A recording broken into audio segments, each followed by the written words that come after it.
My name is Professor Khaled Alkattan. I'm currently a professor of thoracic surgery and lung transplant at King Faisal Specialist Hospital, and I'm also the Dean of College of Medicine at Al Faisal University. One of five kids. My father was a scholar in Islamic studies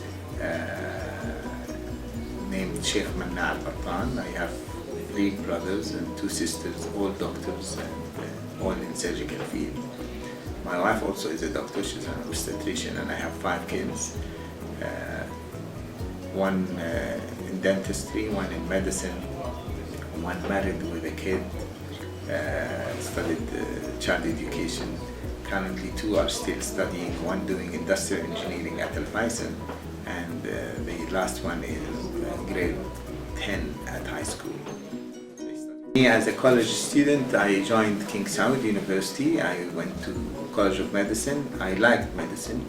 Initially I wanted to do an engineer, but my elder brother went to medicine and I thought I'm a math freak, but then I started to like medicine more, and I think my father also wanted me to be a physician.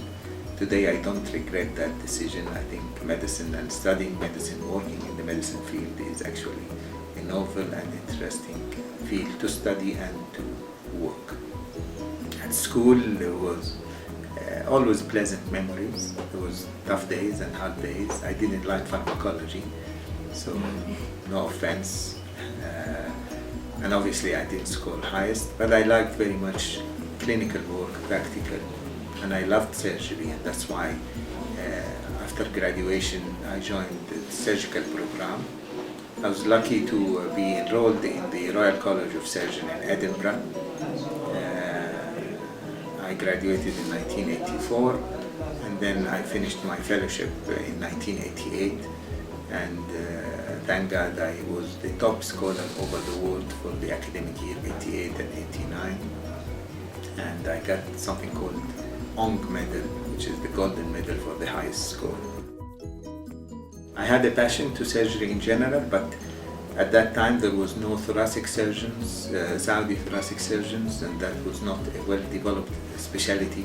And I did a lot of training in UK, so I stayed in London with my family for around 4 years, working there. But also at that time the era of lung transplant came, and I had an opportunity to join the most senior and expert in lung transplant, Sir Majdi Yaqub, originally Egyptian, at the Harefield Hospital, and I was in charge of the lung transplant program, which I was proud of, because we then came back to Saudi and established the first lung transplant center in the Middle East, and did the first lung transplant procedure in the early 90s. Work is always tough. I think working between education, administration and clinical is also a challenge, because patient safety and patient care is a priority in your clinical practice, but also committed to student and committed to education is also an important task. We had tough days at that time. I remember the longest day for me was around 36 hours, where we had to do a lung transplant, and unfortunately there was what we call acute rejection or refusal of the body to this lung, so we had to take that lung out, keep the patient on bypass until we waited 6 hours till another lung came, and then we retransplanted that. It was really tough. Work, of course, takes most of your time, but at the end of the day, all professors and surgeons are human beings, so when they finish work, they have their normal life. I like to go home, sit with my family, have my first meal, open the TV, have snaps of the news. But then you have your own social life and hobbies. I love sport. I used to play a lot of sport during student life at the college, and now I'm still practicing football and squash as a regular sport, at least once a week. I'm still good in squash, but I'm getting poor in football, but I'm still playing. Food is also something that I enjoy, so I like to eat outside, and I like to change. So different cuisines, from Chinese to French to Italian. It's nice to experience, and every time I travel to a city, I like to eat the local food there. I love Italy, probably everybody does. They have best cars, best design and best food. I loved very much north of Italy, the areas where there's city by the sea called Forte di Marmi. I loved going there because I like to swim in winter.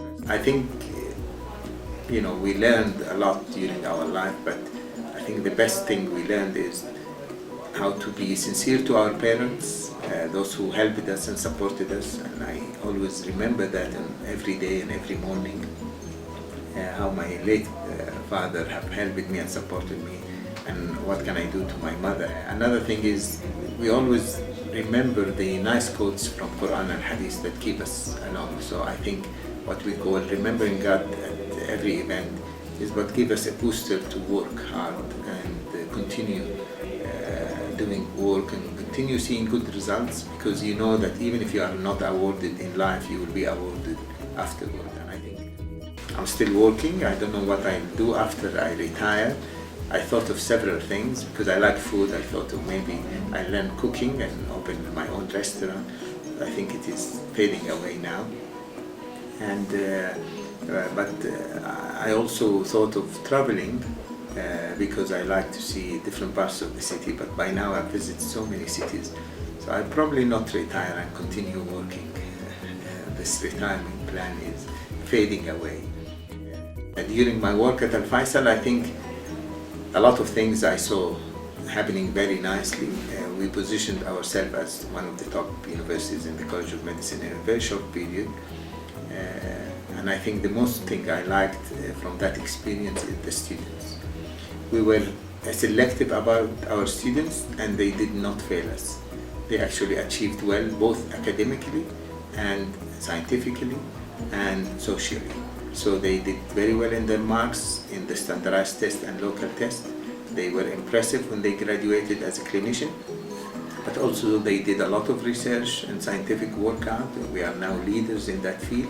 And on top, they learned how to do a lot of community service and charity work. And I think this is something unique and like most, and I would like that to continue and to be supported by the senior administration of the university. The thing I am actually waiting for it to continue is the continuity of the construction. The numbers are increasing, the place is becoming tight, and I hope that we can expand in our buildings so that we can accommodate all the students comfortably and everybody have to. And I think this is the biggest obstacle at the moment. But we've got promises that this will be accelerated and finished within a short time, so hopefully that will happen. I think this is a good thing that faculty are shown how they are as normal people, not just as serious professors with education and marks. So I hope this project becomes successful and more faculties are enrolled in such a project.